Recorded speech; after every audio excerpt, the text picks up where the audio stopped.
So this is the book we're going to read together today. And when I hold the book, this is how I hold it.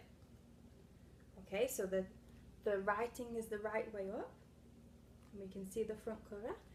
If I was reading this book just to myself, I would hold it this way so that I could see it. But because I'm reading it to you, I hold it like this so that you can see. Okay, so this is the front cover of our story. And on the front cover, we can see lots of things that give us an idea what the story is going to be about. So up here we have the title. The title is the name of the story. Okay, so that can give us a good clue about the story. So the title is written in big letters up here, look, and it says, The Tiger Who Came to Tea. So that gives us a very good idea of what the story is going to be about. And we can see the picture here, look, so we have the big tiger sat with a tiny, tiny, tiny teacup and the little girl. That's a bit strange, thinking of a tiger drinking tea. I wonder if the little girl knew he was going to come for tea, or if it was a surprise. So also on the front cover, we have some letters here, and that's the name of the author. The author is the person who wrote the story. So she is called Judith Kerr. Now Judith Kerr, all of the words that are inside the story, that was all her. It was her, what she thought up in her imagination, and then she wrote it down to make this book.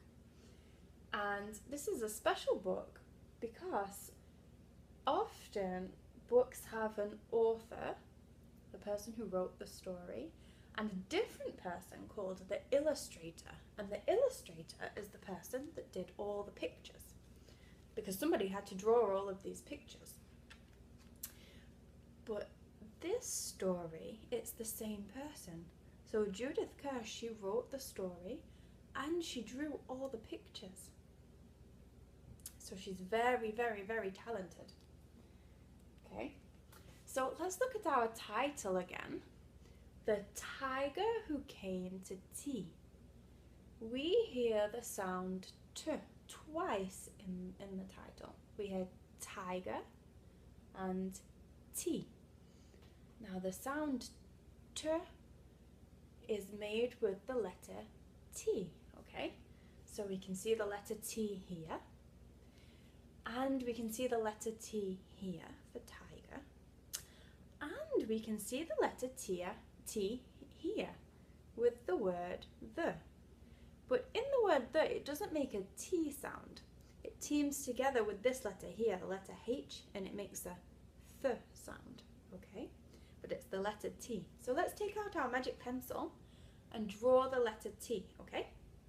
So we start up at the top, we do one line across, and then we go back to the middle and do a line down, okay? So that's the letter T. I wonder if we'll see that letter throughout the book. Let's wait and see, okay? So when we want to read a story, we go from page to page like this to read. But we can only read the pages that have writing on them. So this page, there's nothing to read on that page. This page, however, has some words on it. So it's the title again. So The Tiger Who Came to Tea. Let's think about the word tiger. How many sounds does tiger have in it? Let's see if we can clap the sounds. Okay, you ready? Tiger. There are 2 sounds in tiger. That means there are 2 syllables, okay? Because each syllable is a sound. Let's try it again. Tiger. Okay, but what about the word tea? Should we see how many syllables are in tea? Let's try to clap again. Tea. Let's try it again. Tea. There's just 1. So we have tiger with 2 syllables, and we have tea with just 1. Okay. So let's go on the next page and see what we can see. Oh, we have a nice picture that Judith Kerr drew for us here. But there are no words on this page, so we can't read anything on this page. And this page, we see the title again. So, The Tiger Who Came to Tea. Written and illustrated by Judith Kerr. Oh, and on this page there's lots of writing. These are all of the other books that Judith Kerr has written. So she didn't just write The Tiger Who Came to Tea. She wrote many, many, many other books too. And on this page, this is where our story starts, okay? So when we read, we start reading at the top corner here, and we go across, back to the left, across, all the way down to the bottom. And we read the words and the sentences, okay? So a word, these are all these things here. So this is a word, and this is a word, and so is this. And each word has a space in between it, okay? So we can see all the words spaced out here. Now a sentence is a group of words put together, okay? So our sentence starts here with a big capital letter. And it goes all the way until we get a period. This little dot here, that means it's the end of a sentence. When it's the end of a sentence, we need to start a new one. So we need a new capital letter. So we just drew with our magic pencil the capital letter T. Because in a title we have the capital letter as well. This one. But there's also a small letter T. So if it's in the middle of a sentence, like this one, it looks a little bit different. So let's try and draw a small letter T, okay? We start at the top again, we take it down, and then we do like a little curve. And then we go back to the middle and we do a line across, okay? So that's the small letter T. Okay, so let's start our story. So once there was a little girl called Sophie, and she was having tea with her mummy in the kitchen. Suddenly there was a ring at the door. Ding dong, ding dong. Sophie's mummy said, okay, so you see here we have these two little marks. They are called speech marks. And we use those when somebody in the story, one of the characters, is speaking. So when I see them here, I know Sophie's mummy is going to start to speak. And she still speaks up until we see them again here. So that means she stopped speaking, okay? So if it's Sophie's mummy who's speaking, that means I have to change my voice like Sophie's mummy. So Sophie's mummy said, I wonder who that can be. It can't be the milkman because he came this morning. So this is a milkman, okay? And a few years ago, people didn't go to the store to buy their milk.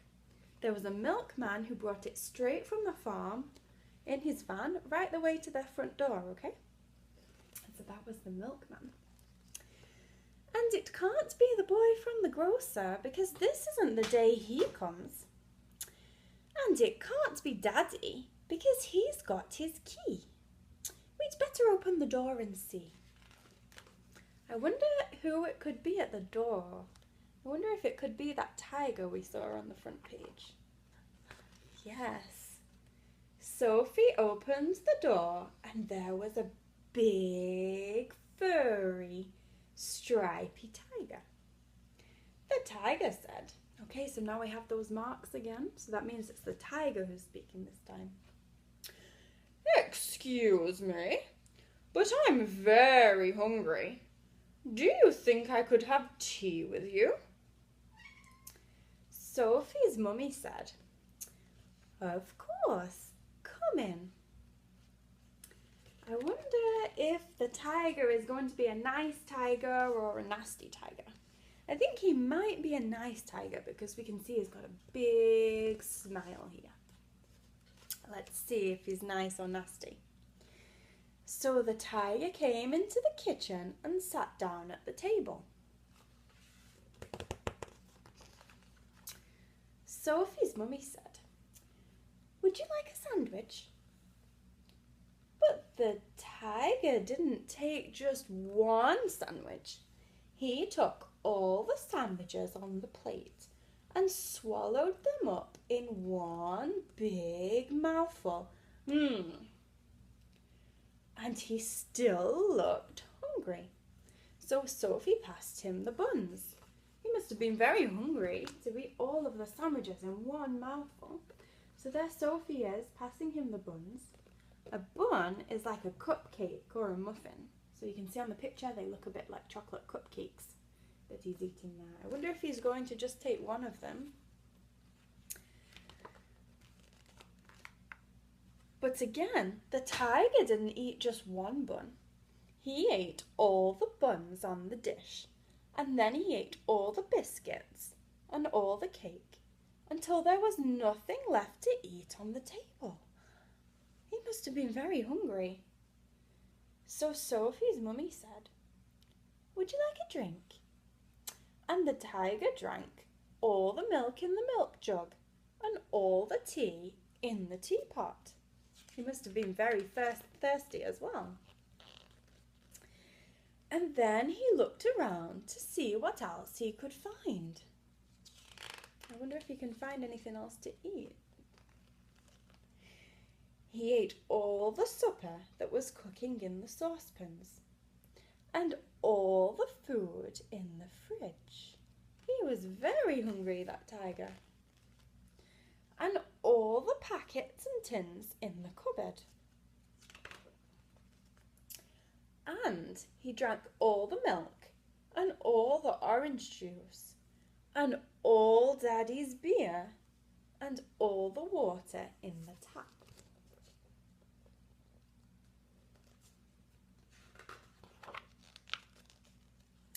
Then he said, "Thank you for my nice tea.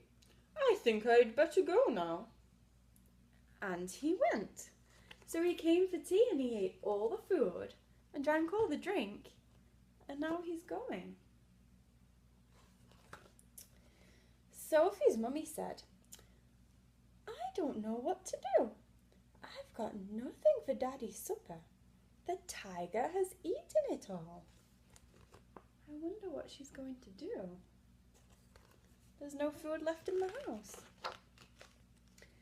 And Sophie found that she couldn't have her bath because the tiger had drunk all the water in the tap. Just then, Sophie's daddy came home. I wonder if he's going to be angry that there's no food left and the tiger drank all of his beer. Let's see if he's angry. So Sophie and her mummy told him what had happened and how the tiger had eaten all the food and drunk all the drink. And Sophie's daddy said, "I know what we'll do. I've got a very good idea. We'll put on our coats and go to a cafe." Oh, so Sophie's daddy isn't angry. He's going to take them out for supper instead. So they went out in the dark and all the street lamps were lit and all the cars had their lights on and they walked down the road to a cafe. If you look on this page, you can see a little cat, but doesn't it just remind you of the tiger? It has the same colours.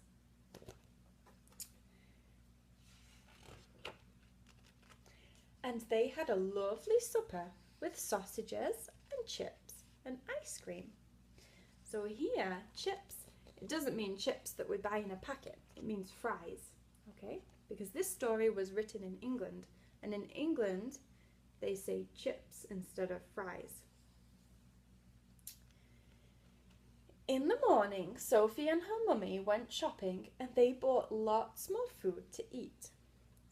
And they also bought a very big tin of tiger food in case the tiger should come to tea again. So there's Sophia's with her big can of tiger food. I wonder if the tiger will come to tea again. What do you think? Let's have a look. But he never did.